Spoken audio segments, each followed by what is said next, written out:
Alrighty, the long-awaited, infamous prepper closet video. Now, I think I'm going to do this just in a single video. And in other words, the stuff that I shot before, I'm just going to scratch it because it's really not relevant, and it's just a bunch of added video that's not needed. So, anyway, I'm just going to preface this with saying that we are not ultimate preppers and never did claim that we were. So, one thing that is in here that I have to get out that is not, and I cannot attach to being prepper related, is the vacuum cleaner.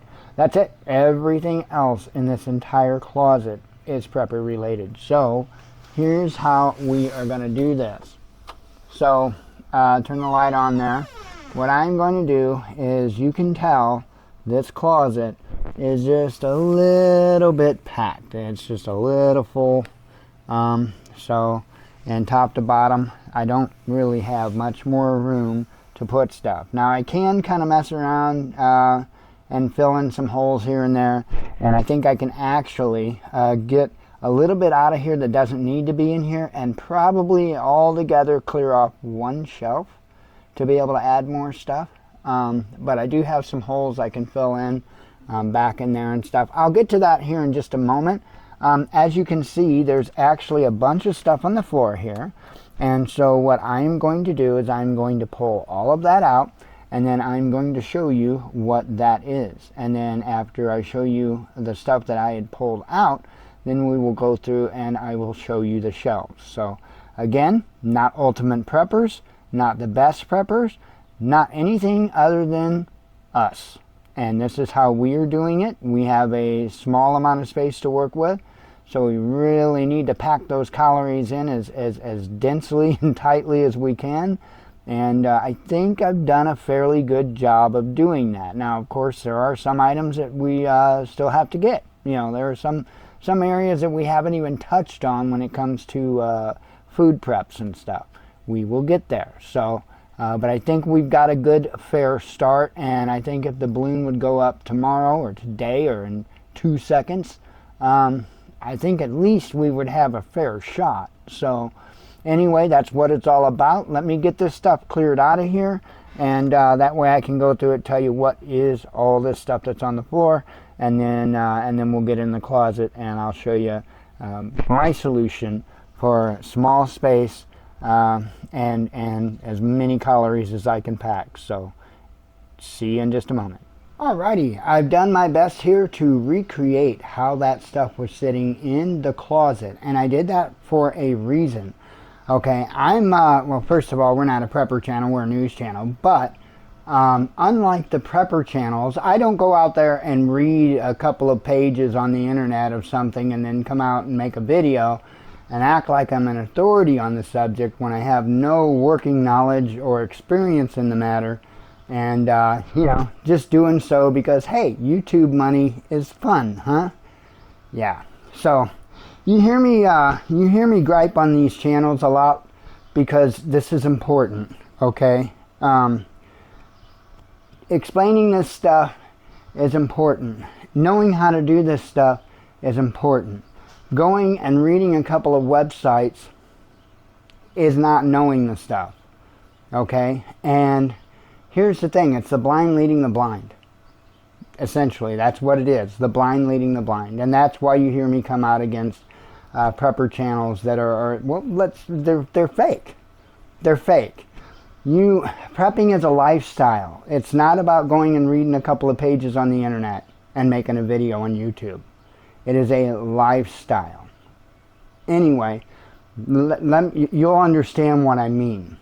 This stuff was put in that closet in a particular order for a reason. Right here is my assault bag. Now, there are some things that you are not going to see, some things that are not going to be shown, some things are not going to be explained, and you just have to accept that. Just accept that this is my assault bag. That's all you need to know. That is my regular bug out bag, right? That is I probably ain't ever going back to that fucking place because shit's real messed up bag, okay? Seriously, you know, some people call them I'm never coming home bags. Yeah, that's essentially what that bag is. If I'm heading out with that bag, things are bad. things are really, really bad. So anyway, let me get that out of the way without getting a hernia. Yeah, it's one of those bags that they warn you about. Yeah, that is one of my things. But again, without knowing all my plans, which I'm not going to explain, there's a reason why I'm not so worried about having, many reasons why I'm not so worried about having kind of a heavy bag. So anyway, here's just a small tent, like a 3-person tent or whatever. You know, it's just something small, light, that can be relatively easily carried. So I keep that next to the bug out bag because, again, that's the go-to tent if that's what you have to do. If that's what you know, your option is to grab something as quick as possible and get out, that's the tent. So, not a great tent, but it's cover. So, right here, if you didn't already figure it out, is a crossbow. So, I've actually got a video on this crossbow, so you can go check out the crossbow in that video. It's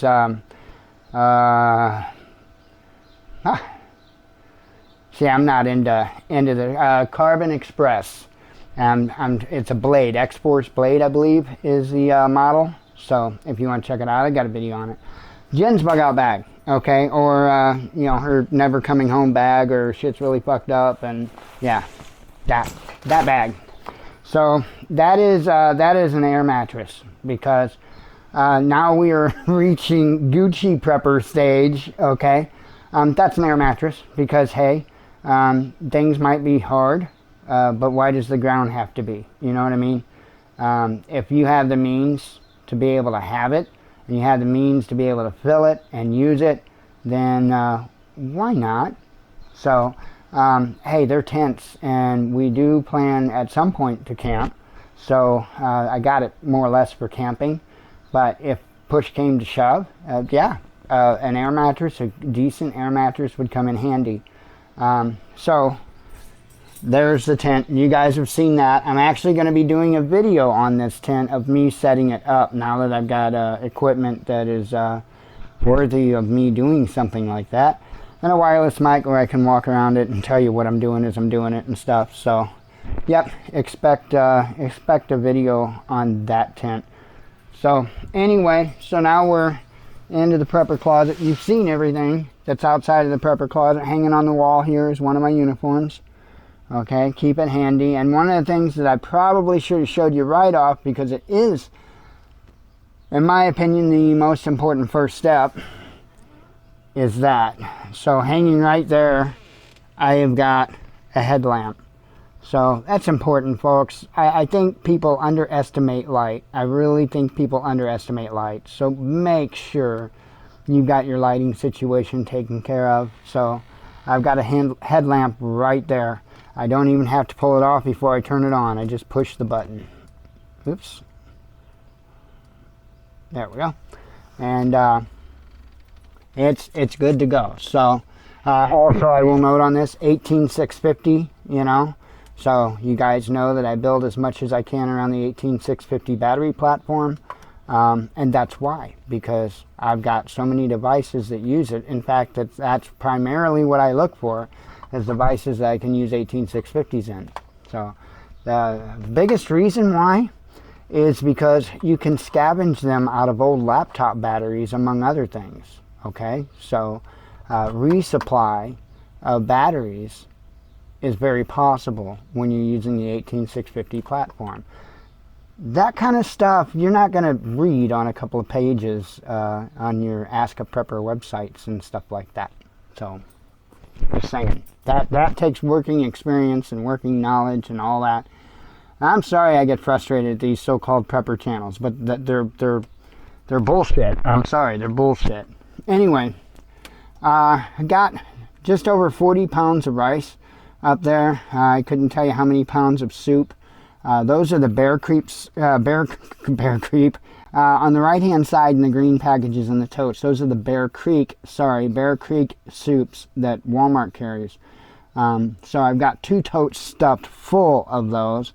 Just over 2 totes stuffed full of 1 pound rice packages. And then I am 5 cans shy of completely filling that shelf. And yeah, it's bowing like a mother. But I'm 5 cans short of completely filling that shelf. So that's a little bit of canned good there, you know. So my goal is to, again, be able to pack those calories and to make sure that I got plenty of protein in that, because we are used to a pretty high protein diet. And so I'm making sure that we can continue to have that protein. This is one of the most important things to remember about prepping and food storage. Every day that you come in here and you take food out is a day less that you have. So you make sure that you do everything that you can each and every day to come up with some way to replenish every morsel that you have to take out, because for every day you pull out is another day that you are behind. In fact, it's 2 days that you are behind at very minimum. Okay, so remember that. I know, I recommend to have as long of a period of time in food preps as you can afford to buy and have room to store. But it's even more important to have your plans together on how you're going to replenish that food. Okay. Down there is, on the right hand side, is that overflow bag that I told you about. It's got a bunch of various prepper stuff in it. And then the electronics bag to the left of it. On top of the electronics bag is a cleaning kit for a hydration bladder. Down there is a bunch of Spam. Obviously, as I've told you before, we no longer eat pork products, but that would work for barter. So 2 60-serving buckets of Legacy food storage. And then come over to this shelf here, and we got some camp fuel down there. Up on top is there's a couple of cheap water bladders, and then we have 2 of the Augustin Farms food buckets. I forget how many servings they say. You guys know all about that serving stuff anyway. All-purpose flour. We definitely need to have actually wheat berries, but more flour. We could probably double the amount of flour we have on hand, and then from there I do need to get like a 55-gallon drum and start putting wheat berries in it. I do have room in one of my sheds to put a 55-gallon drum of wheat berries, so that is one of the directions, one of the areas we're going to be working towards when it comes to the food preps. 75 pounds of sugar currently on the shelf. And then we got a couple of the 48-hour food buckets right there. We've got some pasta.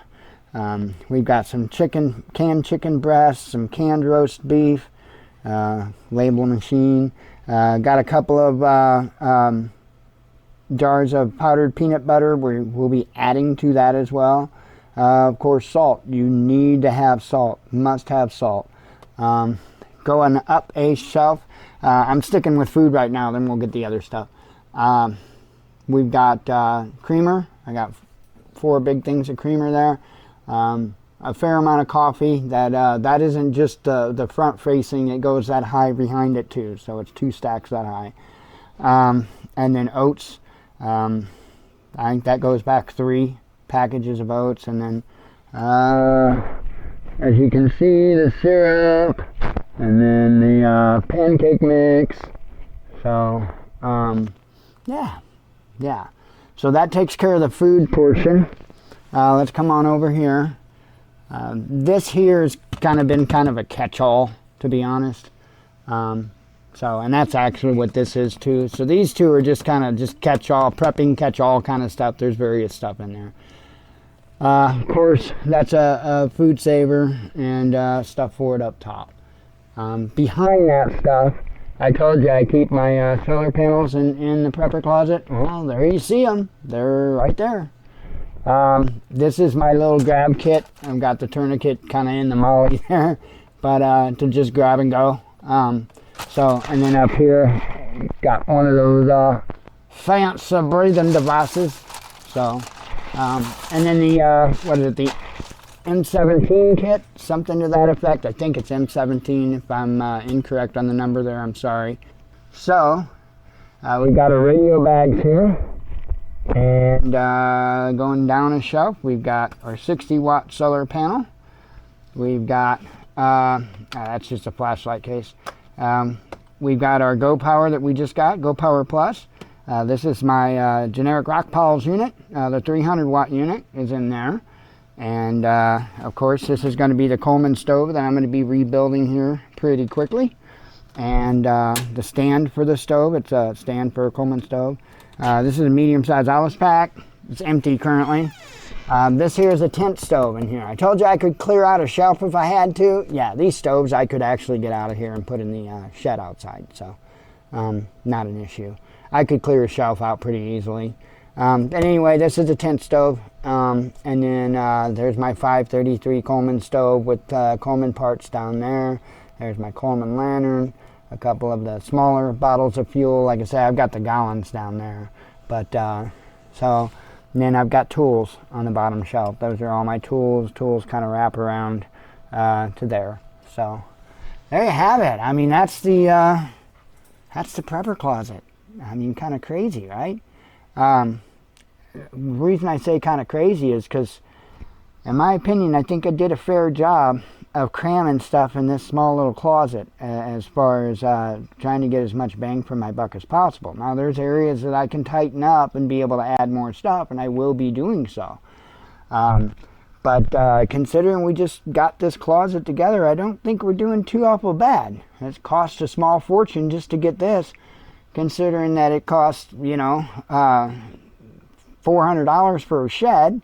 And then you're looking at, by the time we bought totes and just those 3 shelves, you're looking at over $200 just for totes and those 3 shelves.